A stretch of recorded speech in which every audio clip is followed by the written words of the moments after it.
Hey family, before we dive into today's video, I'd really appreciate your support. Subscribing is one of the best ways to help us out. It's quick, free, and keeps the awesome content coming. Every listen, like, and share truly means a lot. Let's keep this channel growing.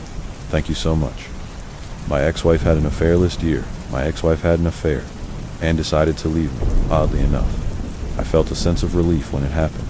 From outside, our marriage might have looked good, but on the inside, it was completely empty. For years, I felt broken down due to the mental and financial strain she put on me. She had a habit of taking large sums of money from my account, leaving me struggling to pay our bills. Whenever I confronted her about it, turned it around on me, blaming me for not earning enough money. No matter what I did, it was never good enough. For her, everything I did seemed to annoy her. Make her angry, I would try to plan dates for us or organize family activities in hopes of spending all the time together, but she was never interested. She would complain or get upset, preferring to stay in bed and sleep. Instead, eventually, I stopped picturing to include her in anything, which of course led to more complaints from how she accused me of keeping the children away from her, even though she showed no interest in participating in first place. After some time, shebegging, spending nights away from home initially. She would say she was staying at a friend's house, someone I hardly knew. But when I asked, questioned Shebeka, irritated, and told me it was none of my business where she was when my ex-wife decided she wanted a divorce. I found myself in a mix of emotions.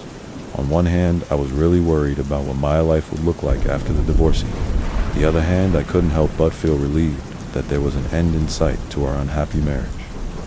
I made it a point to carefully read all documents her lawyer sent over. It turned out her lawyer wasn't very careful, making a lot of mistakes. In the paperwork, these ended up delaying our divorce hearing by several months every time I spotted a mistake. I would send documents back without signing them. His office would have to correct and resend them, but often they would make new mistakes or repeat the old ones. There were some pretty big mistakes. In the paperwork too, they misspelled my name, got both our birth dates wrong, and even messed up our child's name. In birth date, they listed children that weren't ours, got our marriage date wrong, and even had our home address incorrect. They included properties we didn't own, pets we didn't have, and businesses that weren't ours, even suggesting a settlement involving $500,000 for businesses we didn't have. One of the drafts even had her lawyer own name spelled incorrectly. I found so funny I laughed a booty while I was in the bathroom. It took about 7 drafts. They managed to fix most of these mistakes, but even the final draft that was submitted to the court still had major errors in it. This whole process was frustrating, but also a bit amusing beast of the sheer number of mistakes. How basic they were, it made an old situation a little more bearable, knowing that at least these mix-ups were down and giving me time to prepare for what was next during our divorce proceedings. My ex-wife's lawyer tried to make a case in front of the judge that I should cover all the court and legal fees. However, I was able to make a strong argument against this. He pointed out that many of the delays in the process were due to mistakes on their end, not mine. There were so many errors in the paperwork they sent method. It took longer to get everything sorted out. Because of this, the judge didn't make me pay those fees after we get divorced. My ex-wife moved in with man. She left me for returns. Us, not a good guy at all, and has been abusive once. I changed all my banking passwords. She suddenly lost access to Mimini. She quickly realized just how much relied on my income to support her lifestyle, which was a bit of a shock to her. To make matters worse, she had been managing the payments for the house we were living in, which actually belonged to her uncle, because she wasn't making the payments. The house almost got taken away by the bank. Her uncle came to me desperate for help. He told me that if he wanted to stay in the house, I'd need to cover the back payments she missed, which added up to about $15. Zero for 6 months off unpaid mortgage. I didn't have that kind of money just lying around, so he suggested buying the house from Jim instead. To my surprise, he agreed, and now I own the house that used to belong to my ex-wife's grandmother. It's been a year since the divorce was finalized. I've received a promotion at work, which came with a nice pay increase. I'm still living in decent housework, working on making improvements whenever I can afford to. I haven't found a new girlfriend but throw online.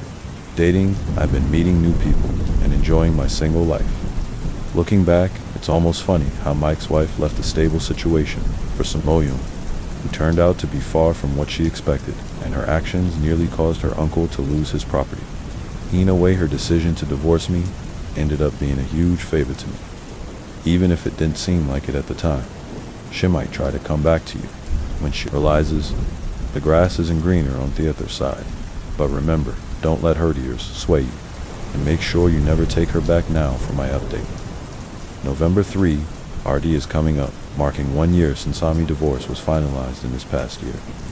I've taken significant steps to improve myself. I started seeing a therapist who encouraged me to focus on personal growth, and that's exactly what he's been doing. I've changed my diet and exercise routine, which led me to lose over 50 pounds. Soccer has always been a passion of mine, so I got back into playing regularly and even started coaching my kids' youth soccer team. On top of that, I rediscovered my love for reading. Setting a goal to read a new book every week, my efforts have paid off at work too. I received a big raise and a promotion, which has made it much easier for me to take care of myself and my child. Despite all these positive changes, me ex-wife suddenly wants to be part 04. Lives again her latest relationship with a man she thought was her savior. From our terrible marriage has turned villain. He's been abusive, and one recent was so severe it landed her in the hospital. Our child was with her at the time and had to call for an ambulance despite the evidence. My ex-wife refuses to press charges or admit what happened, though the bruise clearly tell the story just last night. My ex-wife refuses to press charges at a family party this side of Pfeffam, and I have always gotten along well, and they invited me over. I was polite to my ex-wife but kept my distance, choosing not to engage in conversation with her. However, her family seems to have convinced her that worry stolen love, which couldn't be further from the truth. My ex-wife might have been okay with how things were in our marriage, but I certainly wasn't happy. Atale became so withdrawn and unresponsive, almost like I was just there as another source of money for Heron. The last 2 years we were together emotionally and financially, took advantage of me during our final year. Ace, a married couple she was cheating on. Neweth, another guy. Every time I tried to talk to her about her affair, she denied everything and would run off to Hisplis. When I finally caught red-handed, she blamed me, saying it was because I wasn't supportive enough, but truth was I was giving her all my earnings. After paying our bills, I had never bought myself new clothes or shoes for years because of how tight money wasted out of the blue. She turned up the tone of the soccer games after the Gamesh asked me if I was ready to move back in. With her, I was totally taken aback and asked her why on earth I would do something like that. She launched into this whole story about how we're still in love, we have a kid together, and how it would be better for our child if we raised them together. I had to tell her straight that I don't have any love or trust left for her at all. Even reminded her that she still owes him over $100 for fixing her car. Her response, she said she'd pay me back. IFE moved in together. That's when he couldn't hold back and just burst out laughing so hard that I doubled over seeing me laugh. She started crying witchinously. Just made me laugh even harder. Maybe it wasn't the kindest reaction. Beautiful, everything I've been through and the effort I've put into bed bring mist. The idea of going back to her tough, very person who caused me so much pain just seemed like the worst possible. My ex-wife proposes to medicine. My child still holds a lot of affection for his mother, and I would never do anything to damage their relationship. I believe if there's any turning away to be done, she managed to get it on her own with her actions. The idea that she suggested we move back in together took me by surprise. She didn't offer any apologies or show any signs of regret for her past actions.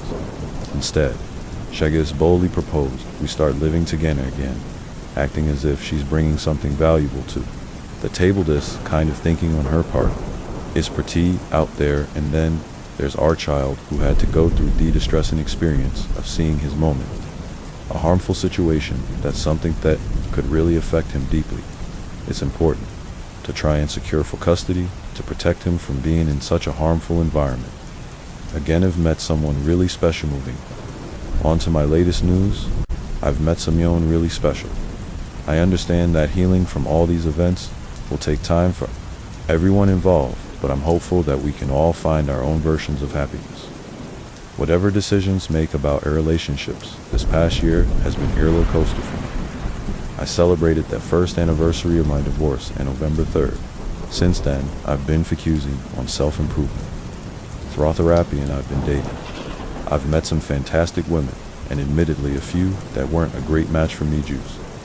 This Monday, my ex-wife came across a Facebook post from my girlfriend Sher. Had shared some photos from a wonderful trip we took together over the weekend. We indulged in delicious food enjoyed, a few drinks, and generally had an incredible time, capturing lots of fun moments and photos. I'm not usually one to document my dates with pictures, but I really like Cher, so when she asked if Chick could post our trip pictures and tag them, I was happy to agree. I was pretty sure sharing those photos would stir up some drama, but the reaction I received from my ex-wife and her family was intense. Let me give you a bit more background to paint the whole picture. My ex-wife was unfaithful for over a year before we officially ended our marriage. She was seeing someone else before we separated and moved in with her boyfriend while our divorce was still being processed. Now, we've been divorced for a year throughout our marriage. My ex-wife was both emotionally and financially manipulative and harmful towards me. Unfortunately, she continues to be abusive, but after I posted those photos, she dropped to an entirely new level of hostility and disrespect with me.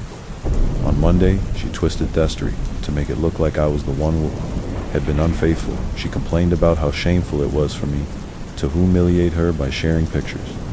On social media, where I'm seen with other women, she accused me of being efficient, insensitive, and not considering her feelings, and labeled me a coward for hiding that. I'm seeing other people. Shivan claimed that by my actions, I've destroyed any hope of us ever getting back together, saying that any love she still had for me was killed off by what she called my cheating ways the whole time. She was making these accusations. She was on the phone shouting and birding me. Meanwhile, I couldn't help it. Find the irony of her claim hilarious. I just laughed as she spent a good 30 minutes ranting. Abutho, I supposedly ruined our relationship and betrayed her, despite her being Theon who cheated and was Mabusi Vetherahout our relationship. When my ex-wife asked me about my fidelity during our marriage, I was clear with her I'd been completely free and loyal until our relationship officially she didn't stop there ended. She didn't stop there though. She went on to question me about my date. Since our divorce, that made Mello even more, and I firmly told her thought. My personal life is no longer her concern, since we're not together anymore. I pointed out to her that just as I didn't meddle in her affairs, she has no right to intrude into mine. Despite my attempt to set this boundary, she bombarded me with a series of really hurtful and offensive text messages. Me and my current girlfriend Sher, she even threatened to send Sher direct messages to tell her all sorts of things about being married home. I told her she was welcome to try if thought it would make any difference upon it. My ex-wife mentioned wanting Tommy Sher in person to see what kind of woman she is, suggesting that Sher must be a terrible person for supposedly breaking up a happy marriage that's went die. Really had to question her grasp on reality. I reminded her bluntly that our marriage had ended over a year ago, and it was she who had an affair, left me for someone else, and filed for she broke down crying divorce. At this point, my ex-wife broke down crying through her tears. She confessed that she had been holding on to hope that we might somehow reconcile. She complained that it was unfair.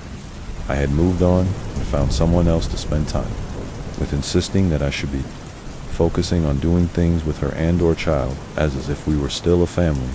This whole conversation heightened just how disconnected from reality my ex-wife had become, seeming liable to accept the consequences of her own actions that led to the end of her marriage. My ex-wife recently confessed to me that she's unhappy in her current relationship with her boyfriend, mentioning that he doesn't treat her well. Honestly, I wasn't surprised by this revelation because I had suspected Asmac for a while. However, hearing of other problems doesn't bring me any satisfaction. In fact, I really don't have any feelings for her anymore, and I have no desire to get back together with Harry. Prefer it if we didn't have to interact at all, but on a brighter note, me life is going really well right now. Found happiness with my girlfriend, sure. She brings so much joy into my life. I always look forward to spending time with her. She's the last person my new girlfriend took to before I go to sleep. And the first one I reach out to when I wake up, where even planning another trip together soon. I'm aware that sharing photos of our trip might trigger a negative reaction from my ex-wife. But Tome, me living my life happily, is worth any backlash. It's clear to me now that me ex-wife has always tried to make me out to be the bad guy, which is a classic narcissistic behavior to those giving me advice. You're right, I should keep our interactions strictly about our children. Avoid getting dragged into long conversations with her and Yassine, prepared for the possibility Thatch might try to spread lies about Mabel. I'm focusing on moving forward positively now. For a bit of a reflection, 2 years on the day everything changed. For me was March to 1 Saint 22, to that late night in 2021, he discovered not just one affair, but evidence of another, and possibly more after. 23 years of marriage, 2 biological children, and a stepchild.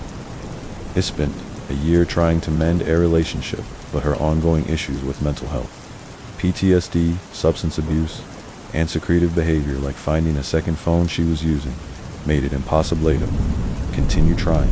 To reconcile the final straw in my marriage came when she fired a gun into my side of the bed. That horrifying moment made me decide to end things once and for all. I filed for divorce in April, and by June it was Alivert. The relief I felt was enormous. It was like I had been given a second chance at life. Up until that point, I hadn't fully grasped just how much stress and fear I had been living with. With looking back, I can see all the mistakes I made after discovering her betrayal. I reacted all wrong. Instead of taking to process everything, I rushed into trying to fix our relationship with them. The underlying issues, we didn't seek therapy immediately, which was a huge oversight. By the time we did start therapy, it was already too late to make any difference. Our children had already lost all respect for their mother, and I was left feeling a mix of devastation, humiliation, anger, and grief. I was barely getting through the days, feeling like a zombie in April of last year. I was overwhelmed by the number of people who reached out to offer their support after my ex-wife launched Asmir campaign against me on social media. She accused me of everything under the sun, from abuse and rape to stealing a significant amount of money. Of course, she conveniently left out her inactions. I responded by posting a short public service announcement to clear my name, stating that none of the accusations were true. I understood if some people felt they needed to distance themselves from me, but I also hoped others would be willing to give me that chance to prove my innocence. Meanwhile, I focused on improving myself. I got in shape, dropping from 250 pounds to 185. I also made a significant career move, taking on a new role that came with a promotion. I had plans to enjoy a summer of revenge by casually dating through phone apps. During this time, an old high school classmate reached out to me. She lived far away and was going through a similar breakup, having discovered her partner's betrayal about 6 months after mine. We started checking in with each other regularly, offering support and understanding when I had took Knoxville to Knoxville. For work, we found ourselves texting one night, catching up and sharing our experiences. I had been looking forward to experiencing some live music during my stay, talking up how exciting the 2 nights ahead of me to be, but contrary to what I initially thought, my summer didn't turn out to be filled with a series of casual flings, as I had playfully imagined summer ends. What unfolded was a summer filled with beach outings, live music tours of distilleries, since she realigned Joy's whiskey, and simply having a great time, the likes of which I hadn't experienced in years. As summer transitioned into fall, our relationship did. We got to meet each other's families, spent Thanksgiving with her family, celebrated Christmas together, and Yvonne took a trip to Las Vegas to enjoy a long weekend over the Super Bowl. All these experiences brought us closer now as I celebrate my 5 to NB birthday. I find myself genuinely happy. Last couple of birthdays were pretty rough, but this one feels special and Dexity because she's on her way to move in with me. She's a nurse and managed to quickly find a job in my city here in the South. She's decided to keep her own house and let her daughter rent it out if a friend were in my situation. Moving Eni might have cautioned them that it's too much too soon, but for us, it just feels like the right move. We're not rushing into marriage or anything like that. We're just two people who are tired off, trying to match our schedules and out on time together. We're moving in together to see if a relationship is as strong as we believe it to be on this forum. A lot of people talk about karma or getting revenge on their exes. In my case, my ex still sends me drunk texts, often saying she wish we're still together. It's a mix of apologies and blaming me for our break of fault, the time she's sorry, and the other half. She still thinks everything was my fault, but the truth is, I'm much happier now without her. I'm less stressed. And you've met someone incredible. She's amazing. Way more than I ever expected to with, and she's really into me even though I sometimes worry it's too good to be true. So in a way, I feel like I've already gotten the best kind of revenge by just living my life. Well, my message to you all is that even though what happened to you because of your spouse or partner was devastating, it's possible to move past it and find happiness. Again, sometimes they don't realize the good thing they had until it's gone. But once you're on the other side, you might see that your actual libido off. I shared my story to inspire you, not to give up no matter how tough things get. It's never too late to make a fresh start. Remember to put yourself first and have faith in your ability to recover and thrive. Things really can improve. I managed to start anew at 50, proving it's possible at any age. And that wraps up today's update. If you're following along, don't forget to like and subscribe so you won't miss future. Until next time, goodbye.